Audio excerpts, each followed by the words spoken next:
Señor, gracias porque tenemos el día de hoy nuevamente la oportunidad de venir a tu palabra y sabemos que tú tienes algo que decirnos. Ayúdanos a escuchar con fe y a recibir lo que tú quieras decirnos, Padre. En el nombre de Jesús. Amén. Amén. Amén. Capítulo 12 de Nehemías. Vamos a capítulo 12 y la verdad es que si terminara el libro aquí sería maravilloso, ¿no? Sería lo mejor que podría ocurrirnos que el 12 fuera el último capítulo, porque es como el pináculo, es el punto más alto de lo que sucede. Ya les dije desde el primer capítulo que el final es terrible. Entonces, hoy llegamos hasta la cima y cual montaña rusa la próxima semana, nos vamos a deslizar. Pero pues vamos al capítulo 12. Estamos después de que hicieron un compromiso, los habitantes de Jerusalén, luego sortearon para ver quiénes iban a ir a vivir en Jerusalén. ¿Te acuerdas que era una ciudad que no estaba muy poblada? Y entonces sortearon quiénes iban a ir a vivir, otros se ofrecieron voluntariamente. Y ahora, capítulo 12, hay un recuento. En la primera parte son unas listas de levitas y sacerdotes que vamos a leer porque hemos estado leyendo todo el texto, pero es una lista de servidores. Este capítulo tiene que ver con alabanza, con adoración. Y fíjate, capítulo 12 dice, estos son los sacerdotes y levitas que subieron con Zorobabel, hijo de Salatiel, y con Jesúa. Jesúa, ¿te acuerdas que cuando estudiamos Esdras, Jesúa es Josué? No Josué, el del libro de Josué, sino el que está ahí junto con Zorobabel. Y del 1 al 11 está esta lista. Dice que subieron Seraías, Jeremías, Esdras, Amarías, Maluc, Hatús, Secanías, Rehum, Meremot, Ido, Gineto, Abías, Mijamín, Maadías, Bilga, Semaías, Joyarib, Jedaías, Salú, Amoc, Hilcías y Jedaías. Estos eran los príncipes de los sacerdotes y sus hermanos en los días de Jesúa. Y los levitas, Jesúa, Binui, Cadmiel, Serebías, Judá y Matanías, que con sus hermanos oficiaba en los cantos de alabanza. Y Bacbuquías y Uni, sus hermanos, cada cual en su ministerio. Jesúa engendró a Joyasim, y Joyasim engendró a Eliasib, y Eliasib engendró a Joyada, Joyada engendró a Jonatán, y Jonatán engendró a Jadúa. Esos son los sacerdotes y levitas que subieron en el tiempo de Jesúa. Y dice en el verso 8 que básicamente había un grupo que oficiaba en los cantos de alabanza. Como te digo, todo este grupo tiene que ver con alabanza y con adoración a Dios.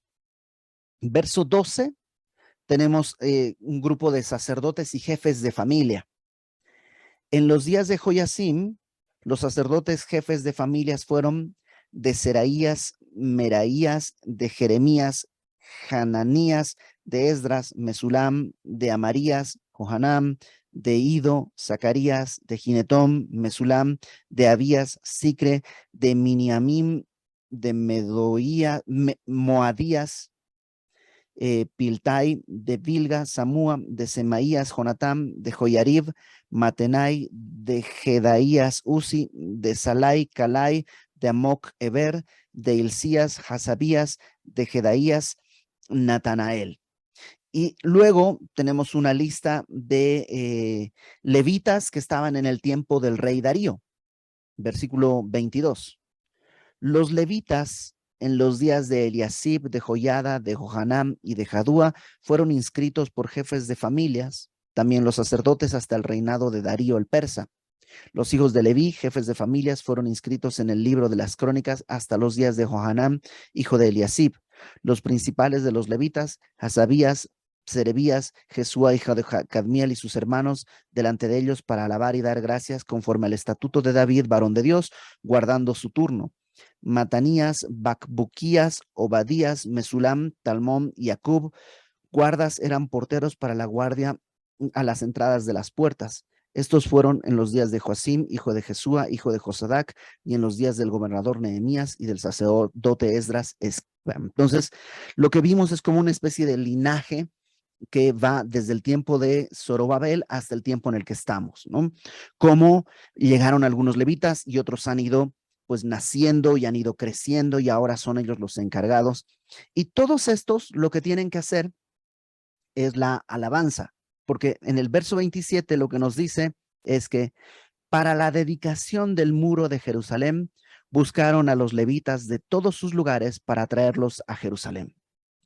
El objetivo era dedicar el muro, ¿no? Ya estaba construido, ya estaba habitada o habitándose la ciudad, pero ahora querían dedicar el muro. Y la dedicación básicamente es como eh, algo como consagrarlo, como reconocer la soberanía. Eh, Me acuerdo mucho cuando jugábamos fútbol, había un amigo que siempre decía, mira, mira, mira, les dedico este gol, ¿no? Y pateaba y cosas así. La idea es que esto no es mío, esto te lo dedico, esto es para ti. Y lo que están diciendo es, este muro no es nuestro. El muro tenía el objetivo de servir de protección para adorar a Dios. El templo era de Dios, los muros también son de Dios. Es básicamente lo que están diciendo. Y la dedicación dice, versículo 27, voy a leerlo de nuevo. Para la dedicación del muro de Jerusalén, buscaron a los levitas de todos sus lugares para traerlos a Jerusalén, para hacer la dedicación y la fiesta con alabanzas y con cánticos, con címbalos, salterios y cítaras. Y fueron reunidos los hijos de los cantores, así de la región alrededor de Jerusalén, como de las aldeas de los netofatitas y de la casa de Gilgal y de los campos de Geba y de Asmavet, porque los cantores habían edificado aldeas alrededor de Jerusalén. Entonces trajeron, había levitas que no vivían en Jerusalén, se trajeron de todas partes. Es como que la dedicación tiene que ser algo que hacemos todos los levitas. Ahora, nosotros hemos sido llamados a ser una nación santa, un sacerdocio para el Señor.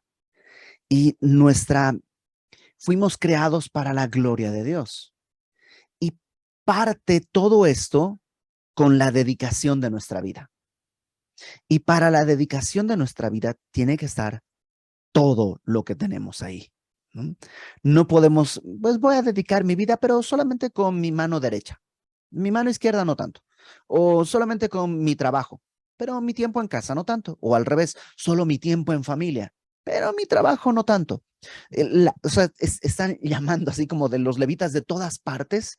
Todo lo que puede alabar a Dios está siendo convocado para la dedicación.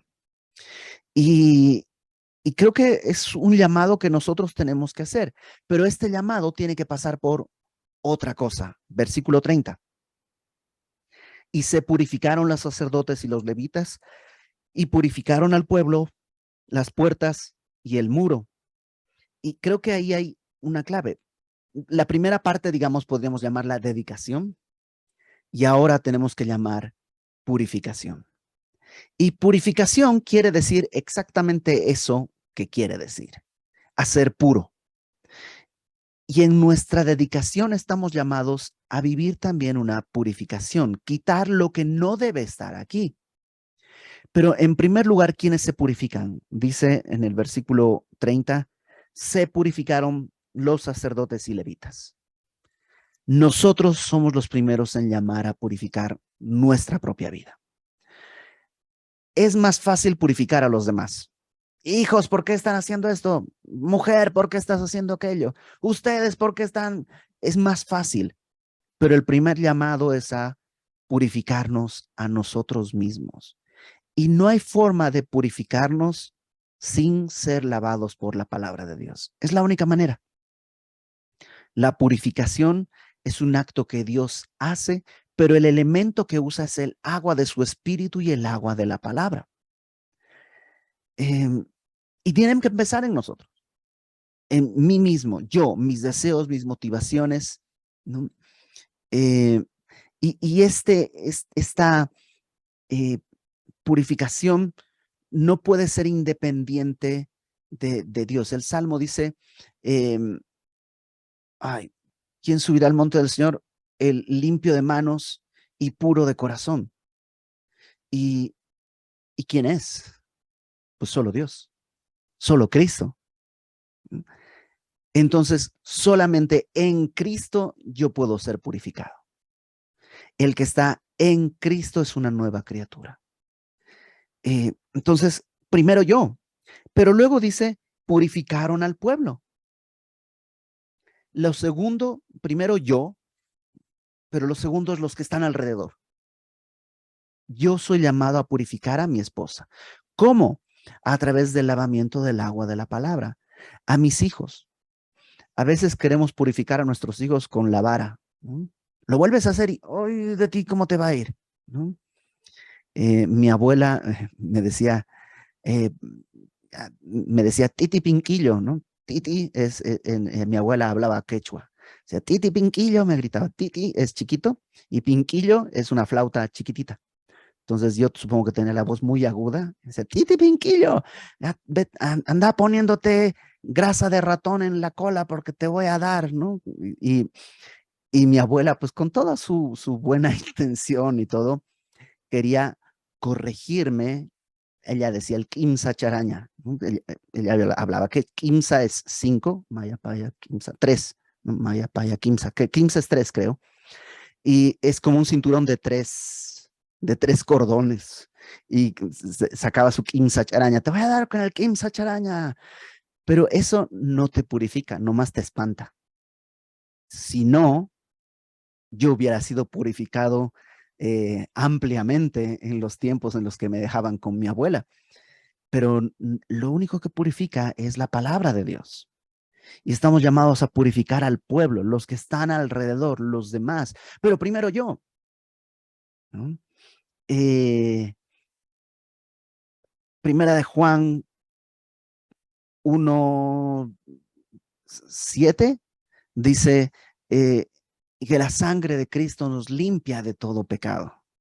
Primero yo, la sangre de Cristo, confesar mi pecado, arrepentirme, venir a la palabra y luego los demás. Pero luego dice que purificaron al pueblo y luego que purificaron las puertas y el muro. Y esas son cosas. Y creo que vivimos en una época en la que también debo purificar lo que está alrededor de mí. Mi teléfono debe ser puro, mi computadora debe ser pura, mi billetera debe ser pura, mi coche, ¿no? Y no estoy hablando de que mi coche tiene que ser santificado de alguna manera, con un ritual o algo así, sino no permitir que sea un instrumento para pecado. Ni mi teléfono, ni mi computadora, ni mi dinero, ni mi coche, ni ninguna otra cosa que Dios me ha dado. ¿Para qué eran los muros y las puertas? Para proteger la ciudad. ¿Cómo podría yo tomar mi teléfono para destruir mi familia o mi computadora o mi coche o mi dinero en vez de proteger a mi familia, que sea un elemento para la destrucción de mi casa? Tiene que haber purificación. Verso 31. Hice luego subir a los príncipes de Judá sobre el muro y puse 2 coros grandes que fueron en procesión, el uno a la derecha sobre el muro hacia la puerta del muladar, e iba tras ellos Osaías con la mitad de los príncipes de Judá, y Azarías, Esdras, Mesulam, Judá y Benjamín, Semaías y Jeremías.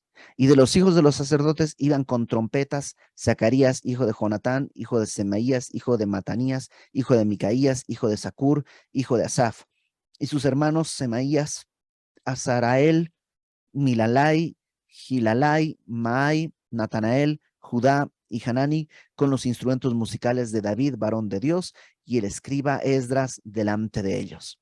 Y a la puerta de la fuente, enfrente de ellos, subieron por las gradas de la ciudad de David, por la subida del muro, desde la casa de David hasta la puerta de las aguas al oriente.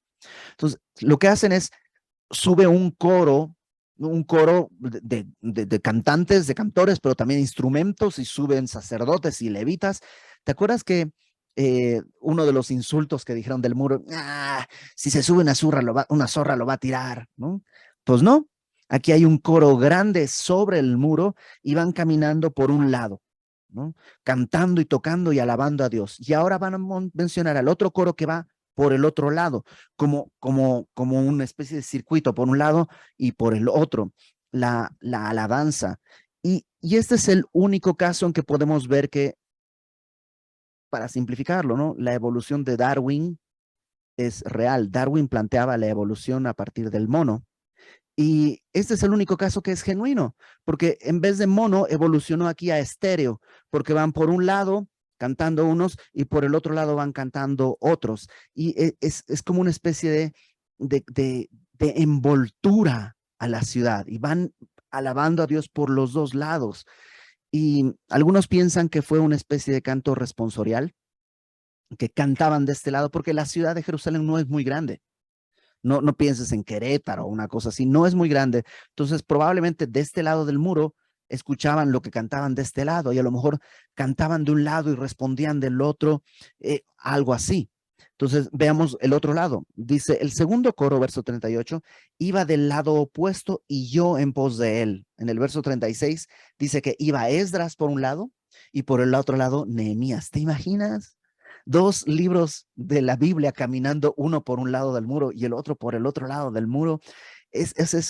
No sé, es como un sueño eh, ver esto, ¿no? Y es como el Espíritu Santo envolviendo toda la alabanza. Yo iba en pos de él con la mitad del pueblo sobre el muro, desde la torre de los hornos hasta el muro ancho, desde la puerta de Efraín hasta la puerta vieja, y a la puerta del pescado, y a la torre de Hananeel, y la torre de Jamea hasta la puerta de las ovejas, y se detuvieron en la puerta de la cárcel. Llegaron luego los dos coros a la casa de Dios, y yo y la mitad de los oficiales conmigo, y los sacerdotes Eliasim, Maaseías, Miniamim, Micaías, Elioenai, Zacarías y Hananías con trompetas, y Maasías, Semaías, Eleazar, Uzi, Johanán, Malquías, Elam y Eser.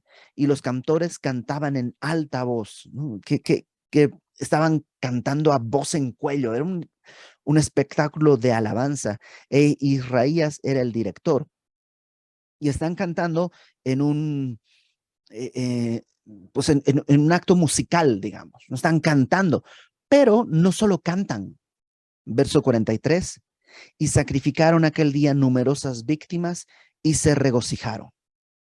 Había música y había sacrificio. Y no puedo dejar de pensar en Hebreos, que dice que presentamos sacrificio de alabanza, fruto de labios que confiesan su nombre. Eh, Pablo en Romanos 12 dice que presentamos nuestros cuerpos como un sacrificio vivo, santo, agradable a Dios. Y después de la dedicación, ok, me voy a dedicar, estoy consagrando mi vida y lo que tengo al Señor. Después de eso, la purificación, en que, ok, no solo yo y mis pensamientos, sino mi vida, mis recursos y luego mi familia, los que están alrededor también purificados, lavados con la palabra de Dios. Y entonces la alabanza, ¿no? La alabanza envolviendo todo, y ahora los sacrificios. Porque ¿estás de acuerdo que vivir para Dios implica sacrificios? Implica renunciar a cosas. Este domingo lo que estudiábamos es que el equivalente en el lenguaje del Nuevo Testamento es negarse a sí mismo, tomar tu cruz cada día y seguirle. No quiere decir perseguir la amargura. Como decíamos el domingo, no es que negarme a mí mismo, es que, ay, a mí me gusta mucho el dulce de leche, pues no voy a tomar dulce de leche. A mí me gusta mucho no sé, las fresas, no voy a comer fresas.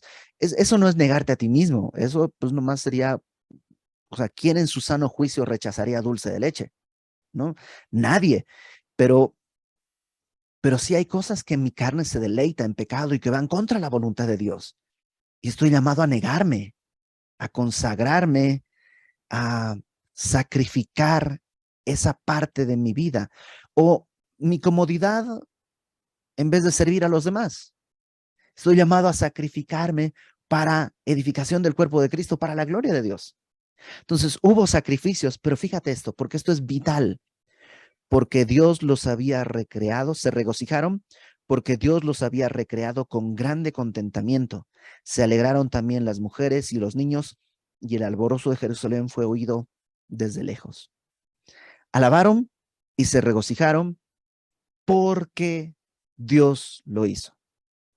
La alabanza nunca es el inicio, sino la respuesta. A veces hay gente que dice, me he sentido medio apagado, voy a alabar a Dios para ver si me enciendo. Error. La alabanza no es para que suceda algo. La alabanza es una respuesta a la gracia de Dios. La alabanza es el resultado de haber visto la misericordia de Dios y yo simplemente respondo. La alabanza y el gozo se generan en ver la obra de Dios. Por eso dice que sacrificaron y se regocijaron porque Dios lo había hecho. Dios les había recreado con grande contentamiento y se alegraron todos, mujeres, niños, y esto fue tan grande que se oía de lejos el alborozo. En aquel día, el verso 44, varones.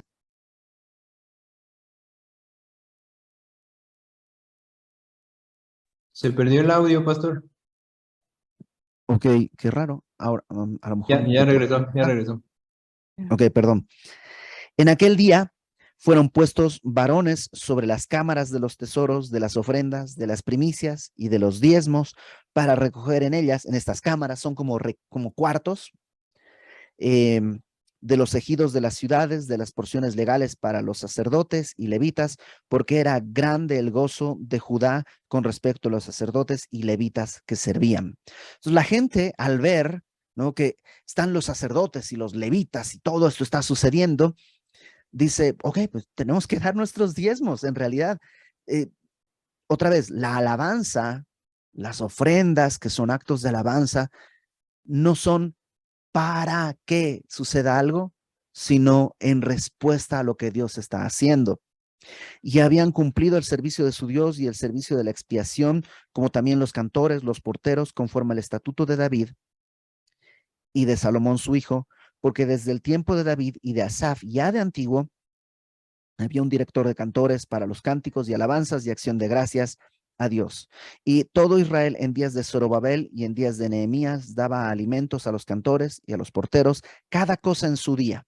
Consagraban a sí mismos sus porciones a los levitas y los levitas consagraban parte a los hijos de Aarón. O sea, los levitas que tenían que llevar el servicio lo hacían, la gente que tenía que sostener a los levitas lo hacía, todo está funcionando bien. Por eso te decía, esto es como la cúspide, es como si aquí lo dejáramos, podríamos decir, y vivieron felices para siempre.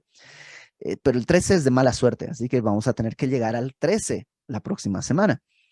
Pero esto es lo que Dios quiere.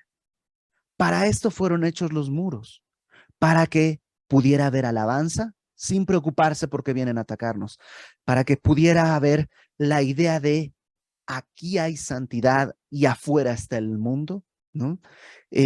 Como una, tu familia tiene que ser así.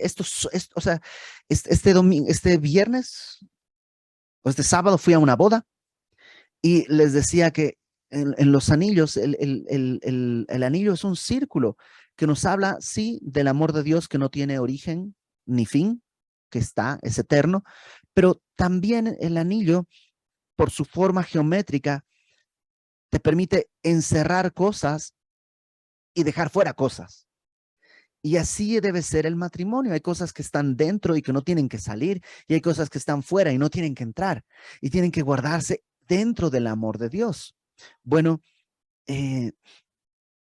así es el muro de la ciudad. Y el muro de tu vida tiene que dejar cosas dentro que el mundo no tiene que tocar, y tiene que dejar cosas fuera que no tienen por qué entrar a tu vida, a tu familia, a tus hijos, a tu forma de alabar a Dios. Y todo está funcionando bien. Ahora, Te adelanto, ¿qué es lo que va a pasar la próxima semana? Vamos a ver que no funcionó del todo bien. ¿Por qué? Porque viven antes de Cristo. Y los muros antes de Cristo se pueden caer, pero los muros que Cristo establece, Él los guarda y Él los sostiene. Entonces, sí, dedícate, no tengas temor de dedicar tu vida, de dedicar tus cosas, tu trabajo, tu negocio, tus recursos, tu tiempo, tus talentos, tus habilidades. No tengas temor de dedicarlos. No tengas temor de purificarte, de venir a la palabra y buscar que Dios te limpie y te lave, confesar tus pecados, porque si confesamos nuestros pecados, Dios es fiel y puede limpiarnos de todos nuestros pecados. No tengas temor de limpiar, de purificar a tus hijos, a los que están alrededor, a tu esposa, a tu esposo, de lavar con la palabra, no solamente tu vida, sino los que están alrededor. Y no tengas temor de purificar todo lo que Dios te ha dado, tus recursos, tus posesiones y tus bienes, ¿no? ¿Se escucha? Ujú. Pues realmente como poquito que agregar, a veces digo, no espero que aquí no, pero podemos llegar a menospreciar el tiempo de alabanza, ¿no? Incluso dejar que nos distraiga el que no suena bien, el que no canta bien, o ese hermano no me cae bien, o lo que sea, ¿no? En la iglesia, exactamente, ¿no? Y también en casa, como decía mi esposo, no es para sentirnos bien, ¿no? Sino que la alabanza es una respuesta y a veces es una respuesta a cosas buenas que hemos recibido del Señor y esa es una alabanza fácil, podría decirse, pero también aquellas alabanzas donde simplemente hay una canción que dice, tú eres Dios y yo me rindo, ¿no? Simplemente. Y a veces necesitamos llegar a ese punto donde muchas cosas no las entendemos, pero al final tenemos que llegar a ver que el Señor es Dios y rendirnos, ¿no? Y el Señor no nos desecha, ¿no? Él sabe y nosotros necesitamos a veces rendir nuestra carne, nuestra alma, ¿no? David decía, bendice alma mía al Señor, ¿no? Y a veces cuando las cosas están fáciles es difícil, pero cuando lo hacemos podemos ver qué tan grande es el Señor. Y entonces nuestros sufrimientos o nuestros problemas pueden ser más fáciles de llevar porque entonces vemos lo que el Señor nos ha dado y entonces nuestra alabanza se convierte en una respuesta buena al Señor, ¿no? Pues vamos a orar. Señor, queremos adorarte. Hay días que nuestra propia naturaleza carnal nos hace ver como si nos faltara algo o no ha sido suficientemente bueno o justo o estamos insatisfechos o no estamos contentos o tememos que no estés tú atento a nuestras necesidades y queremos adorarte en los días buenos y en los días malos y queremos glorificarte con fe, sabiendo que tu voluntad siempre es buena, que tú no tienes un mal pensamiento para nosotros, sino de bien y de paz. Queremos, Señor, purificarnos para poder hacer esto de la manera en la que a ti te agrada y dedicar nuestra vida, lo que tenemos, lo que somos, lo que nos has dado, que sea, Señor, completamente puro para ti y para tu gloria. Y esto, Señor, para que, pues, el tiempo que tenemos de vida aquí en esta tierra valga la pena, sea cumplido para alabanza de tu nombre. Te pedimos que nos ayudes, que tu Espíritu Santo venga sobre nosotros y podamos ser parte de este gran grupo de gente que te adora día con día en todo el mundo. Queremos subirnos ese muro y adorarte. En el nombre de Jesús, Señor. Amén.